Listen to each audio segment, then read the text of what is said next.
Hola chicos, hoy vamos a introducirnos al texto Martín Fierro de José Hernández.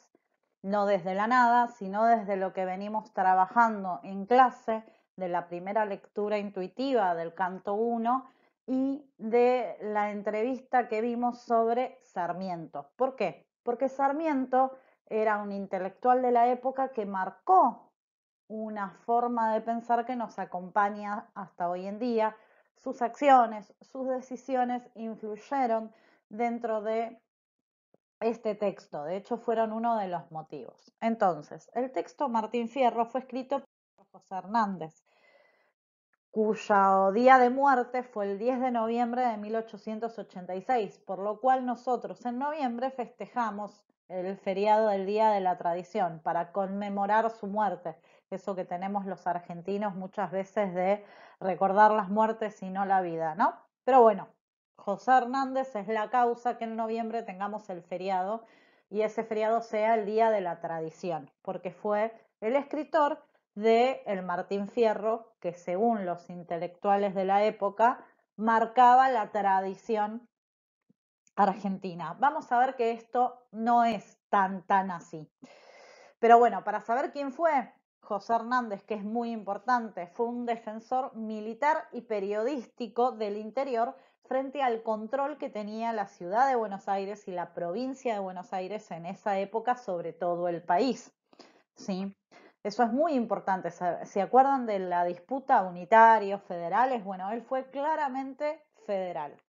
¿Sí? Reconocía la fuerza que tenía el interior, el valor que tenía el interior frente al control, a la dominación que ejercía Buenos Aires. No es gratuito esto porque viene de una familia muy misturada, muy mezclada. Tenía padres federales y unitarios. Padres que pelearon en ambos bandos y que por el motivo del amor, aunque suene trivial, fue así. Se enamoraron, se casaron y nació José Hernández. Lamentablemente, cuando José cumple 8 años, su mamá muere y lo envían a la Laguna de los Padres, a la localidad de Laguna de los Padres, con su abuelo, para que sea criado ahí. Y es ahí cuando entra en contacto con los gauchos, cuando conoce su cultura, cuando conoce su forma de vida, qué hacen, cómo hablan. Otro dato importante es que es de la logia masónica del litoral. Acuérdense que las logias en Argentina y en toda Latinoamérica eran grupos de intelectuales y de gente pudiente, disculpen, de mucho poder, no solo intelectual, sino económico, que en la época en que las naciones latinoamericanas se estaban fundando, daban sustento, daban forma a esa futura nación, ese futuro país. De hecho, José Hernández fue varias veces diputado, fue varias veces senador. Entonces, no estamos hablando de un hombre de campo, estamos hablando de un intelectual que estuvo en contacto durante mucho tiempo con los gauchos. Y ahí vamos a tener el quid de la cuestión de esta primera entrada al Martín Fierro. ¿Por qué? Porque muchos intelectuales consideran al Martín Fierro como un poema narrativo argentino, similar a todos los relatos épicos que hay en el mundo. ¿Qué relatos épicos pueden ser que conozcan? La Ilíada, la Odisea, el poema de Mio Cid en España. Pero claramente todos estos, el Popol Vuh maya de acá de Latinoamérica, todos estos relatos épicos coinciden en muchas cosas con el Martín Fierro, pero no todas. Sí coinciden con que son relatos fundacionales, marcan el inicio de la literatura de un país. En este caso, el Martín Fierro, junto a otros textos, ¿sí? El Matadero, que seguramente ya vieron, o el Facundo de Sarmiento, es un texto fundacional. Se ubica su producción al inicio de nuestra historia nacional. Este poema narrativo, que es tan extenso y que tiene dos partes, también se coincide con las ideas de relato épico, ¿sí? Tanto la Ilíada, que es la historia del caballo de Troya para los que andan medios distraídos, o la Odisea, o el poema del Miocid, son relatos extensos, ¿sí? Y son poemas narrativos, justamente porque en esos casos el origen era oral. Pero en este caso, José Hernández no hizo un relato oral. De hecho, el Martín Fierro fue pensado y fue escrito. ¿Sí? Esa es la primera diferencia. Pero la segunda diferencia sumamente importante para tener en cuenta es que el héroe no es representativo de toda la población. El gaucho no era el estereotipo del típico argentino. Nadie en esa época ni ahora se identificaba con el gaucho. ¿Sí? Y esto es una diferencia sustancial con los otros poemas épicos. No vamos a cerrar acá esta discusión, de hecho la vamos a tener a lo largo de varias clases. ¿Por qué? Porque es una discusión que aún hoy no la han resuelto los intelectuales, ¿sí? Lo importante es quedarnos con esto, que es un poema narrativo argentino que se asemeja mucho a los relatos épicos, que es fundacional, ¿sí? Y que es extenso y que tiene un héroe argentino. Vamos a debatir después si es o no representativo. ¿Por qué? Porque ese yo lírico, esa voz que habla en el poema, como el narrador en los textos narrativos, es el gaucho Martín Fierro. Es un gaucho. Pero ese gaucho está construido por Hernández, desde lo que él conocía. Pero es muy importante entender que es justamente desde lo que Hernández conocía, no desde lo que Hernández era. ¿Se entiende? Martín Fierro es un gaucho, pero fue escrito, perdón, me pasé, por un intelectual. Y el intelectual se encuentra influenciado por el clima de la época. Antes, ¿sí?, de que se publicara en 1871 la primera parte del Martín Fierro, tenemos muchos intelectuales que hablaron sobre la idiosincrasia, sobre la identidad de los gauchos. El más importante, porque después fue presidente y porque llevó a cabo muchas leyes en relación a esta figura argentina, ¿sí?, fue Domingo Faustino Sarmiento, que desde su texto Facundo, que publicó en 1845, ubica al gaucho como el culpable del atraso cultural que tiene Argentina y que es un obstáculo, el gaucho, para el desarrollo del país. Piensen en una Argentina claramente agroexportadora, donde la fuerza de trabajo en ese campo tan amplio eran los gauchos, y así todo Sarmiento los ubica como el problema a solucionar, ¿sí? Obviamente había otras voces, como por ejemplo la de Hilario Ascasubi, que en Santos Vega o Los Mellizos en Flor ubica a los gauchos no solo como el habitante de los campos argentinos, que es experto en el manejo de los caballos, que es extraordinariamente diestro para viajar, que es cauto, que es ágil, que es hospitalario, que tiene pocas necesidades, que es libre e independiente, sino también habla de su pobreza y habla de cierta parquedad en su trato. ¿Por qué? Justamente por su pobreza, ¿sí?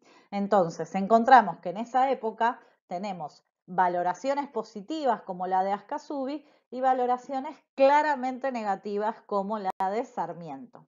Y la sociedad en general se manejaba muchas veces en las valoraciones negativas. En aquella época tenemos la ley de Conchavo, que era una libreta que los gauchos tenían que mostrar a cualquier autoridad que se lo pidiera, en la cual aparecía dónde trabajaban y a qué patrón le rendían cuentas, que si no la tenían iban detenidos y, como vimos en la película de Fontana Rosa, directamente a la frontera, supuestamente a pelear contra los indios. En la película de Fontana Rosa se ve que no era tan así, pero sí iban a la frontera.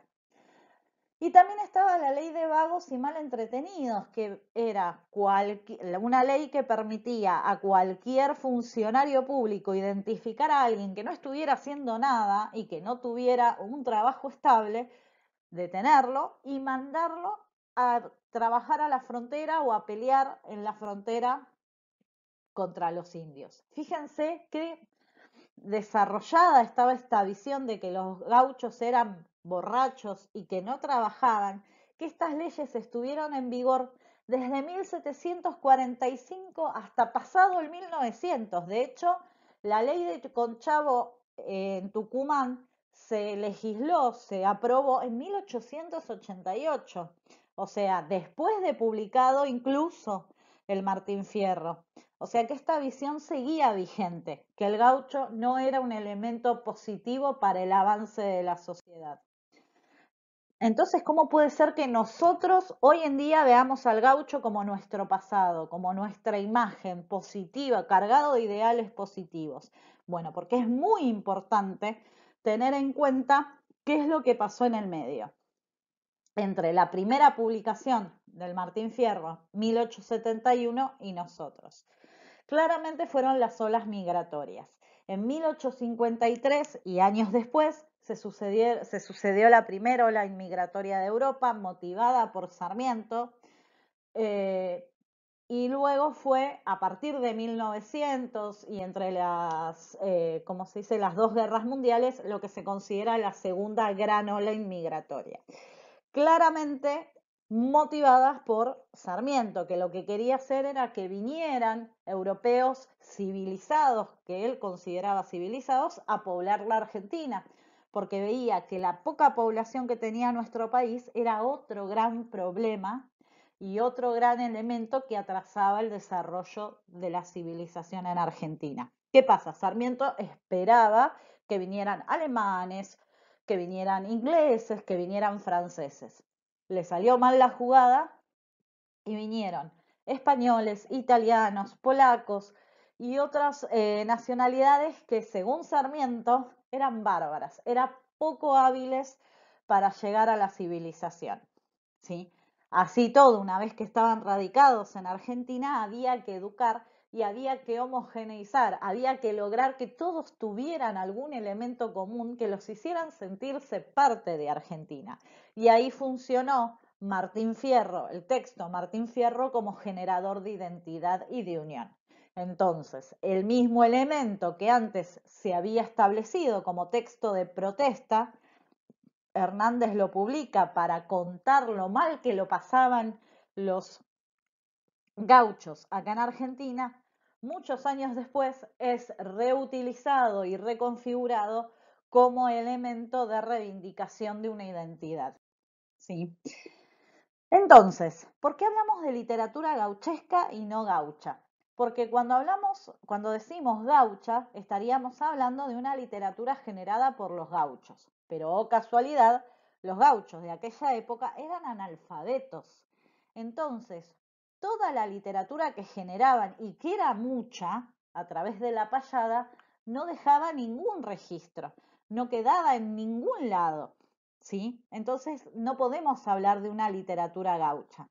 Lo que sí podemos contar es que Hernández, que no fue gaucho, sino hombre letrado, convivió mucho tiempo con ellos, los conoció, compartió su vida, su manera de hablar, les tenía mucho aprecio y hizo todos los esfuerzos de generar una literatura que los representara. Por eso decimos que el Martín Fierro es parte de la literatura gauchesca y no gaucha, ¿sí?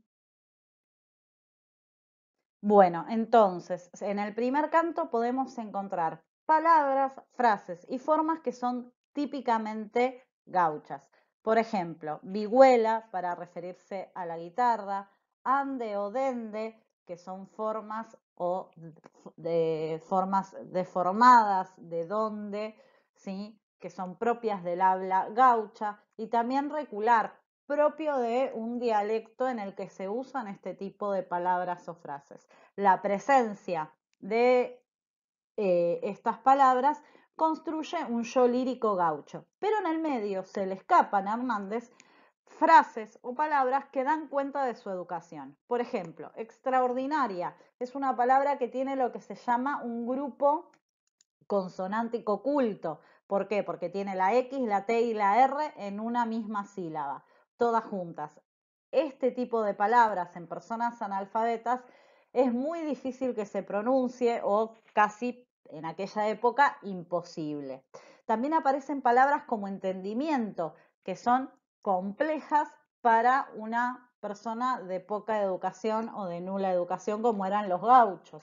Y finalmente también encontramos frases que tienen verbos compuestos, como he de morir, han de enterrar, he de llegar, donde está el verbo haber y un verbo en infinitivo. Eso implica una elaboración y una lectura previa que claramente los gauchos no tenían. Ahora bien, también hay referencias religiosas. Claramente muchos gauchos eran religiosos y cristianos, pero también el referirse a fórmulas fijas como Eterno Padre o los santos del cielo que aparecen en otros en la segunda estrofa, y fíjense, usa mayúsculas para los santos del cielo, aunque en Eterno Padre no, ese uso de mayúsculas o esas referencias nos hablan de una educación que va más allá de la educación a la que accedían los gauchos, ¿sí? Entonces, acá, nada más que al leer estas 4 estrofas del primer canto, nos podemos dar cuenta por qué la literatura es gauchesca y no gaucha, ¿sí? Para cerrar este video vamos a hablar de los objetivos del primer canto, ¿sí? Hay muchos objetivos y aparecen en cada una de las estrofas. Vamos a ver más adelante, se puede resumir un objetivo, pero claramente podemos enunciar estos 6 como centrales. El primero, darse valor para cantar. Aquí me pongo a cantar, ¿sí? Presentar al yo lírico, que el yo lírico es un gaucho, ubicar al lector en tiempo y espacio, está hablando en una zona de campo, va a contar la vida de los gauchos, encomendarse a Dios, ya vimos varias veces que es una estrategia habitual en la literatura de la época, poner en manos de Dios lo que se va a escribir, y a su vez, y esto es muy importante, validarse como enunciador idóneo. ¿Qué quiero decir con esto?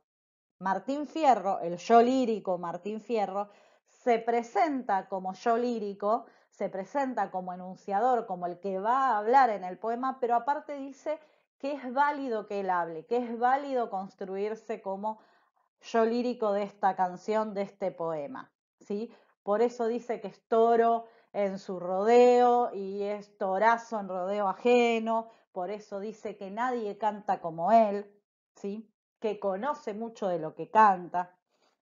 Y finalmente también adelanta que va a explicar y se va a explicar a sí mismo desde sus penas. Por eso termina el canto 1, penando he de vivir, penando me han de enterrar. ¿Sí? ¿Se entiende? Estos son los objetivos centrales del primer canto. Y con estos objetivos, el conocer que venimos con la literatura que es gauchesca y no gaucha, ¿sí? Y con lo que sabemos de Hernández es que vamos a empezar a leer el segundo canto y vamos a darnos cuenta de un par de elementos más que vamos a charlar en un próximo video. Por favor, les pido cualquier duda, cualquier consulta, me escriben un mail, me escriben un comentario, me mandan un mensaje y revisamos esta información, ¿sí?